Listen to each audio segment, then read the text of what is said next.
Hi everyone. In this lecture, we'll discuss about the common collector configuration. In fact, the common drain equivalent counterpart in a BJT. Okay. So again, the common collector configuration compared to common drain configuration, it's far more interesting because there is, as we saw in a common drain, the analysis was pretty simple. The output and input impedances were independent of the source and load resistances.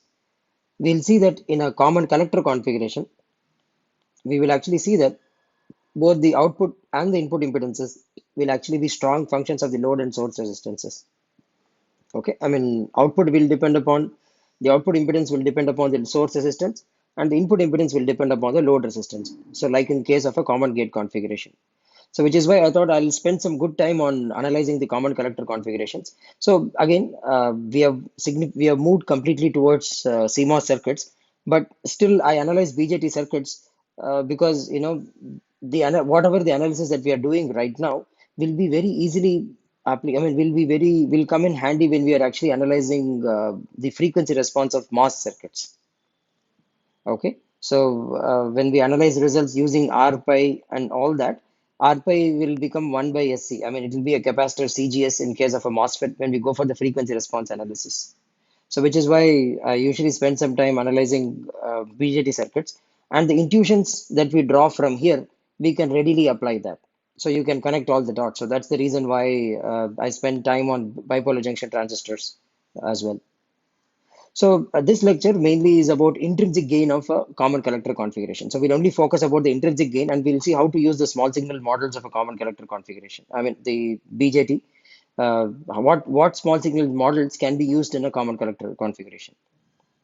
So the first step, we'll find the intrinsic gain. So when I say intrinsic, it is the unloaded gain. The unloaded gain is calculated when your RL is infinity and your source resistance is zero.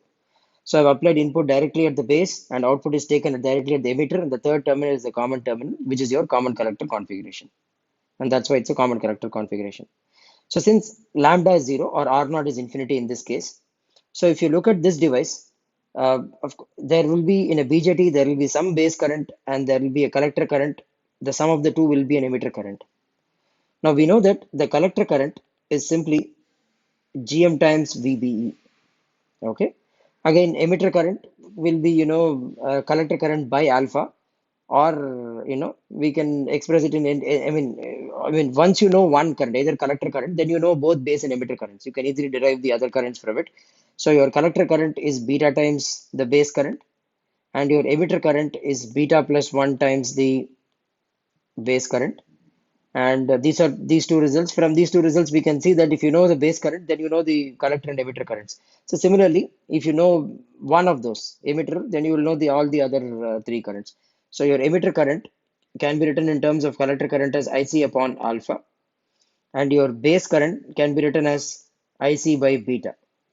So where alpha, it's called the current transfer ratio given by beta plus 1. Okay, so again, these are all well-known results, so there is nothing new here. So now all I'm trying to say is that the collector current is zero because your emitter is open, so the current flowing through the emitter is zero. So therefore, I can say that IC, which is equal to GM into VBE, is equal to zero. So again, since we said that we'll go for a similar argument that we explained in common drain configuration, we'll say that the GM cannot be zero because you have biased it with a fixed current. So once you biased it with a fixed collector current, the GM is given by ICQ upon VT, where VT is your thermal voltage. Okay, which is 25 millivolts, 25, 26 millivolts at around 300 Kelvin. So the only other possibility is VBE is zero. If VBE is zero, it means VB minus VE is zero. So your VE equals VB. So your emitter actually follows the base voltage. So it's also called as emitter follower. Okay. So it's also called emitter follower because the emitter actually directly follows the base terminal voltage. So in this case, if you look at it, your emitter to emitter voltage is simply V naught and the base voltage is Vi. So therefore your V naught will be equal to Vi. So it's a perfect voltage follower circuit. The output voltage will follow the input voltage. Okay. So that's the intrinsic gain if your lambda is zero or R naught is infinity. Now the next case, I'll analyze the case where your R naught is finite, and in this case we will try to find the intrinsic gain of the circuit. If you recall, again, the intrinsic gain of a circuit when R naught is infinity, in case of a MOSFET, is also 1. It was actually 1. Even in BJT, it is 1. Even though there is a finite base current in a BJT, with the input current is 0 for a MOSFET, but in a BJT, the input current is finite. And still, we get the same result. Okay?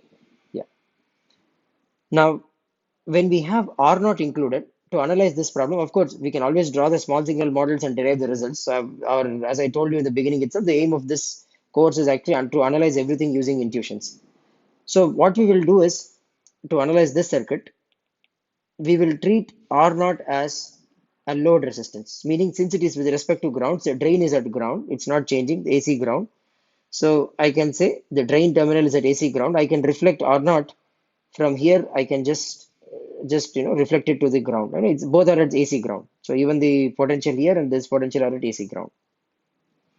Now, if you look at this circuit, so I'll give a quick, an important point to discuss about common collector configurations when we are discussing small signal models.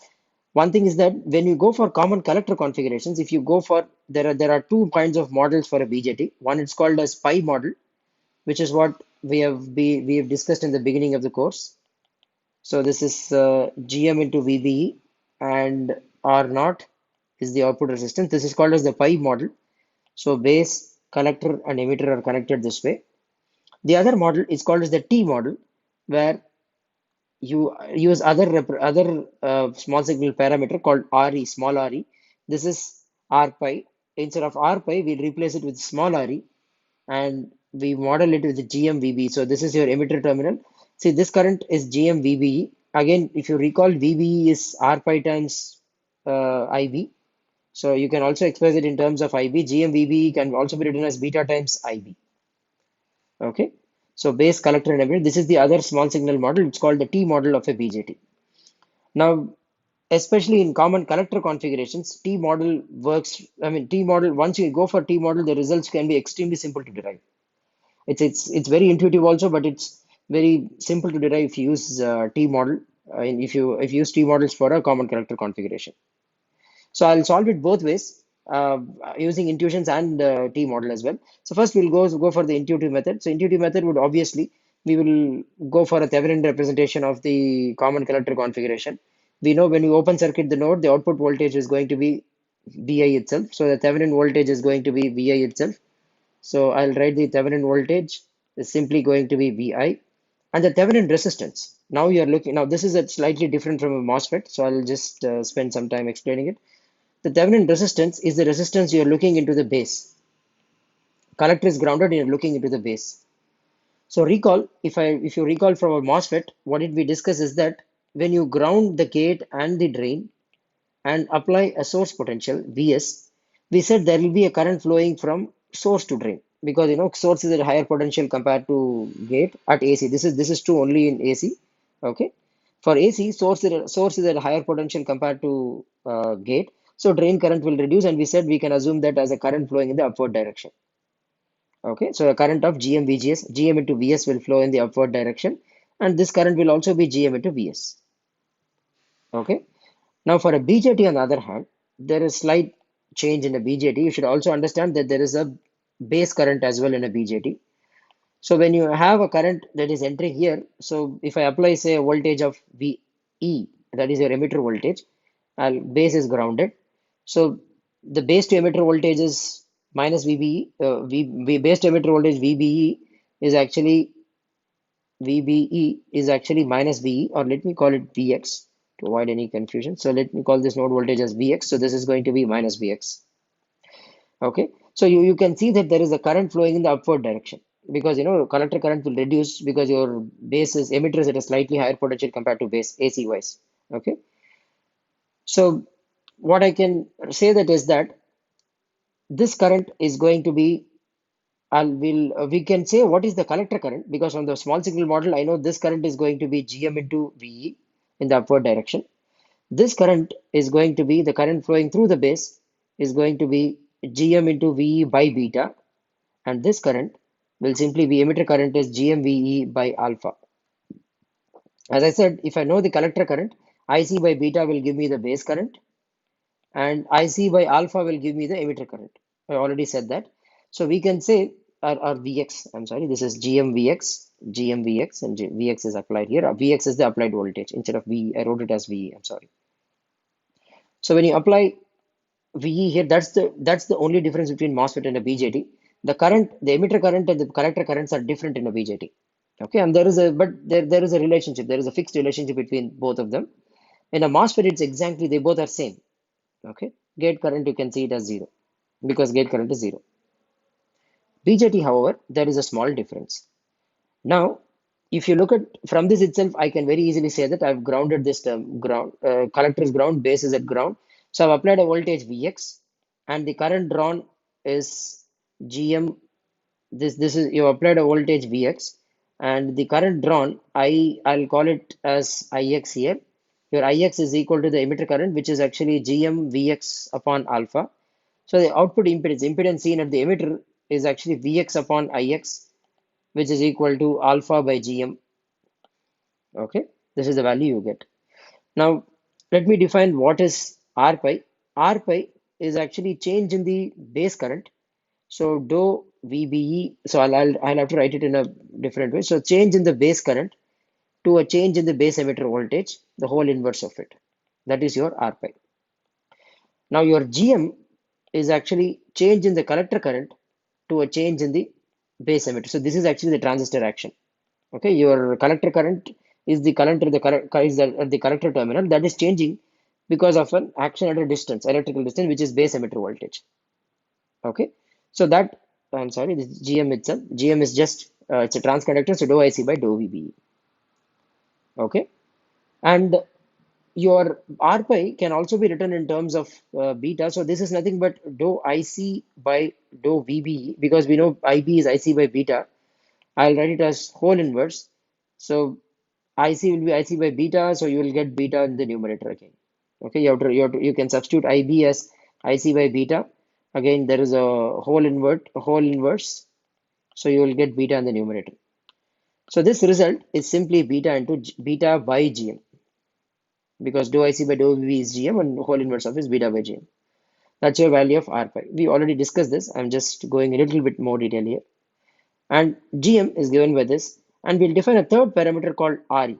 So which is, if I tweak your base emitter voltage, what is the change in the emitter current? So that will be dou I by dou VBE, the whole inverse. Again, I can write this as dou IE can be written as IC upon alpha.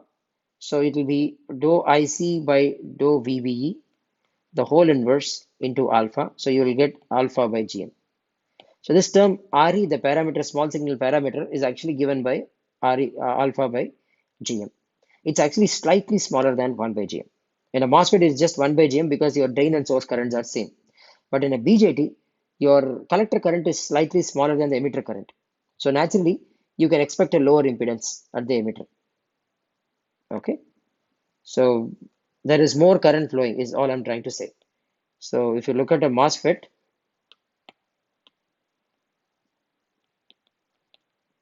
so this is the current. This is the current that determines your impedance. So that's your drain current, and that's slightly in case of a BJT, your drain is like your collector.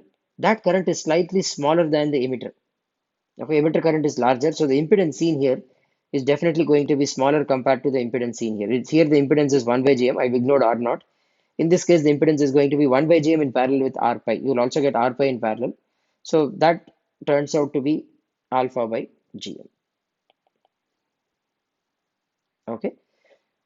So now I'll go back to this result. We were trying to find the Thevenin equivalent. So we got to a point where the output voltage, open circuit output voltage is VI itself, and the Thevenin resistance is alpha upon GM, which is RE. I'll write it as small RE. There is a terminology for it. Okay. And then R naught comes here. So the final output voltage is simply going to be R naught by R naught plus small re. Okay. Or if I substitute RE as alpha by GM, you're going to get GM R naught by GM R naught plus alpha. So this is the expression which you're going to get. And if you compare it with your expression for common drain which is your MOSFET, the counterpart, which is your common drain configuration. So this is common drain amplifier CDA, and if you compare it with common collector amplifier, okay. So if you see this gain, it's closer to 1 because your alpha is smaller here, okay. So this term GM R naught plus alpha will be much closer to GM R naught compared to this term. So it will be slightly, very, very change. I mean, alpha is very close to 1. So there will be a very small change here. Okay. So this is it. So if I actually, in fact, this is the model we used. So in fact, if you actually directly draw the small signal model, you can actually see that I'll draw the small signal model for a BJT with R naught as the load resistor. So which is what we were trying to analyze.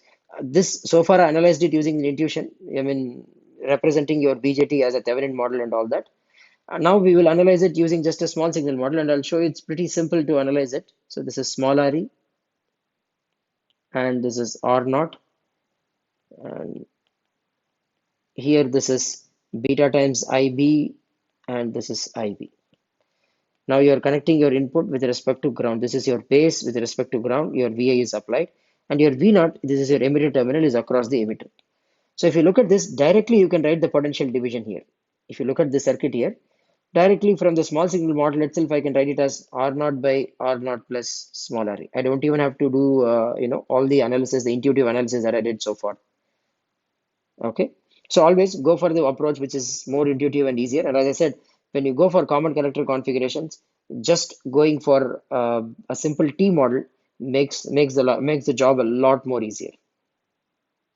Okay, to analyze the circuits. So this is it about common collector configuration, the intrinsic gain part. So far we have analyzed the intrinsic gain. When your R naught is infinity, the intrinsic gain, when I'm using the word intrinsic gain again here, the maximum gain or the unloaded gain is actually 1, exactly equal to 1 when your lambda is 0. When your lambda is not equal to 0, when lambda is finite, where that is R naught is not infinity. So when lambda is 0, R naught is infinity. At that case, we got the gain as exactly equal to 1. Otherwise, we are going to get R naught by R naught plus small re, or in more familiar terms, we'll write it as GM R naught by GM R naught plus alpha. Okay, so there's the intrinsic gain of a common collector configuration. In the next lecture, we'll talk about the input impedance of a common collector configuration.